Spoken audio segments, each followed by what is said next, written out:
अब तक आपने देखा कि नंदिनी और रोहन आसाम में घूमने जाते हैं। वहाँ पर एक श्रापित घर की वजह से प्रेग्नेंट नंदिनी का बच्चा शैतान बन जाता है। अब आगे माँ, ये क्या है?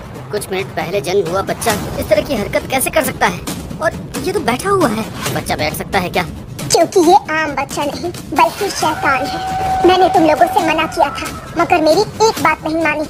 नंदिनी तुमसे कहती रही कि हम लोग उस तांत्रिक के पास चलते हैं, मगर तुमने उनकी भी नहीं सुनी। अब नतीजा तुम्हारे सामने है। माँ, मैं अब क्या करूँ?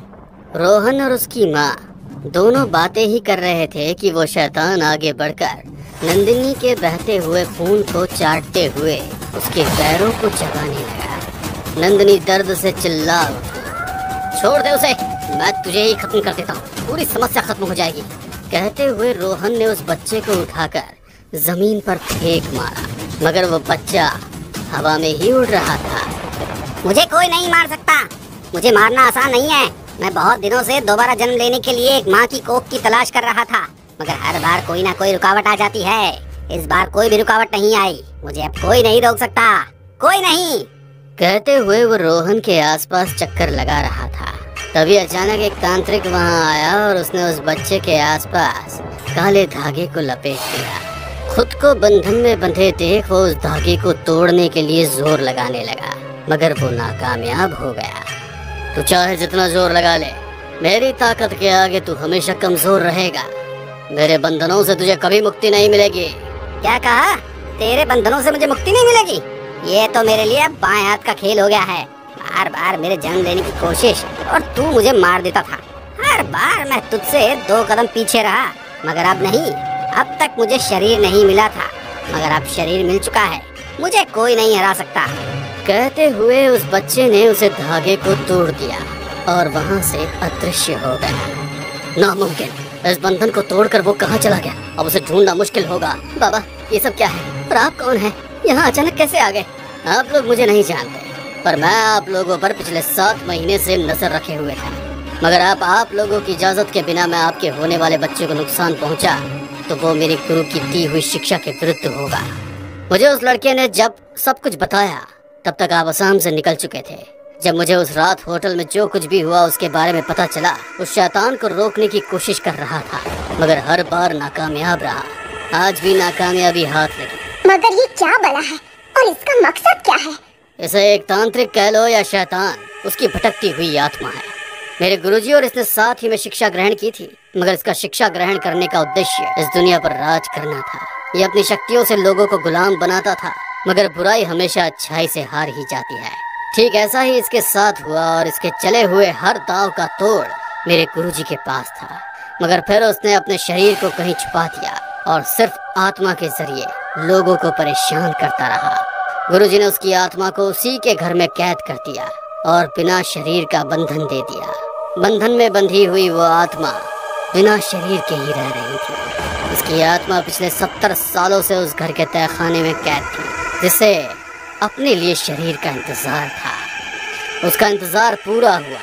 आपके पोते के रूप में उस आत्मा को शरीर मिल गया। तो अब क्या होगा? क्या मेरा पोता प्रेत बन चुका है? वो कोई साधारण भूत प्रेत नहीं है, बल्कि वो तो खुद कई भूत प्रेतों का जनक है। अब जब उसे शरीर मिल चुका है, वो और ज्यादा शक्तिशाली हो गया। उसे अब कोई खत्म नहीं कर सकता। प्लीज अब ऐसा मत कहिए, कोई तो उपाय होगा। उपाय वो तभी हो सकता है जब उसका शरीर प्राप्त हो। बरसों से हम उसके शरीर की तलाश कर रहे हैं, मगर उसका शरीर हमें आज तक नहीं मिला। उस शैतान को नया शरीर मिल चुका है। हो सकता है वो अपने पुराने शरीर के पास जरूर जाए। हमें उसका पीछा करना चाहिए। उसका पीछा? मगर हम उसका पीछा कैसे कर सकते हैं? ये तो यहाँ से गायब हो चुका है ना? आपकी माताजी ने शायद सही कहा है। मैं अपनी शक्तियों से उसका पता लगाने की कोशिश करता हूँ।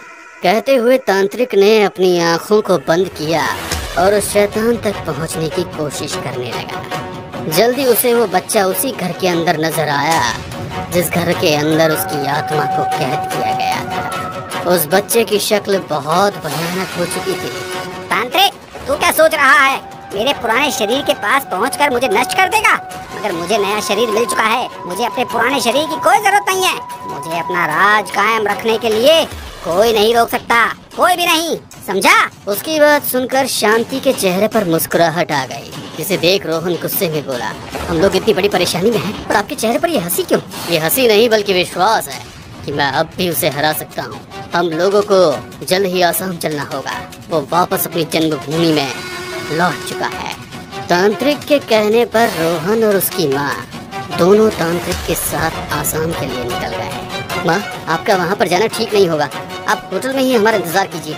नहीं, मैं भी तुम लोगों के साथ चलूंगी। जो होगा देखा जाएगा। मैंने अपने पोते को वापस लेकर आना है।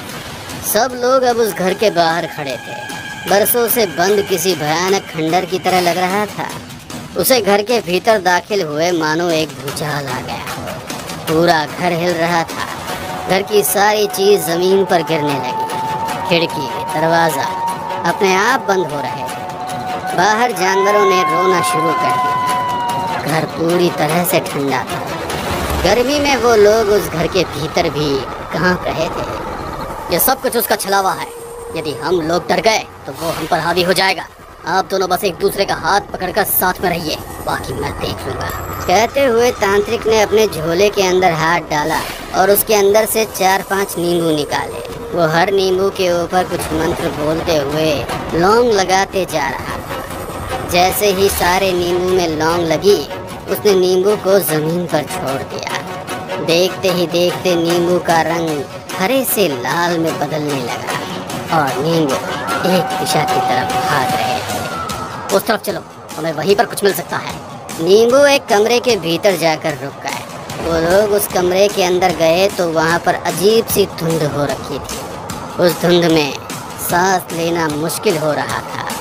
कुछ पल में वो धुंध छट गई और वो बच्चा सामने नजर आ रहा था। चेहरा तो उस बच्चे का था, मगर उसका शरीर बहुत बड़ा हो चुका था। तुम्हें क्या लगा तुम लोग यहाँ पर खुद से आए हो?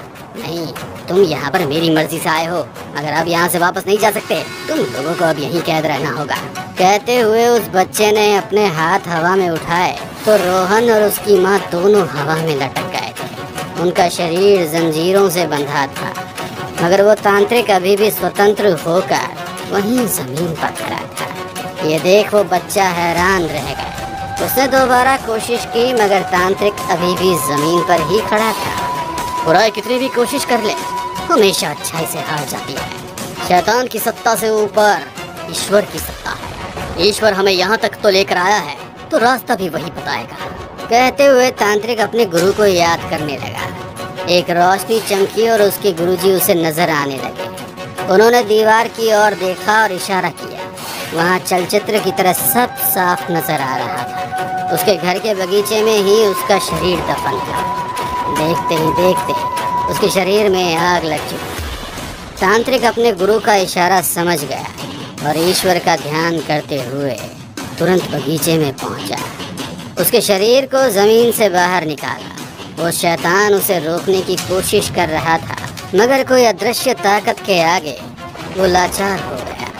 तांत्रिक ने उसके शरीर को आग के हवाले कर दिया। जैसे जैसे उसका पुराना शरीर जल रहा था, नया शरीर भी जलने लगा। रोहन और उसकी माँ अपने खून को इस तरह जलते देख परेशान हो उठे। बाबा, आपने ये क्या किया? ये तो मेरा पोता था। मगर कुछ पलों के बाद ही उसे आग में एक छोटा सा बच्चा नजर आने लगा। मैंने कहा था ना, ईश्वर की ताकत के आगे शैतान की ताकत कमजोर है। शायद ईश्वर ने अब तक इसे इसीलिए बचाए रखा ताकि वो आपके पोते को माध्यम बना सके। जो कार्य जब जैसे होना होता है तब वैसे ही होता है। आपका पोता अब पूरी तरह से इंसान बन चुका है। कहते हुए वो तांत्रिक वहाँ से गायब हो गया। रोहन और उसकी माँ दोनों हैरान थे कि वो कहाँ गया। दूसरी तरफ वो बच्चा रो रहा था। रोहन की माँ ने तुरंत अपने पोते को उठाया और गांव की तरफ आ गए। जब गांव वालों को उन्होंने पूरी कहानी के बारे में बताया तो गांव वाले हैरान थे, क्योंकि वे लोग जिस तांत्रिक की बात कर रहे हैं वो तांत्रिक तो 20 साल पहले ही उस पूरी आत्मा का शिकार बन चुका था। शायद हमें उस शैतान से बचाने के लिए ही वो भली आत्मा हमारी मदद करने के लिए आई थी।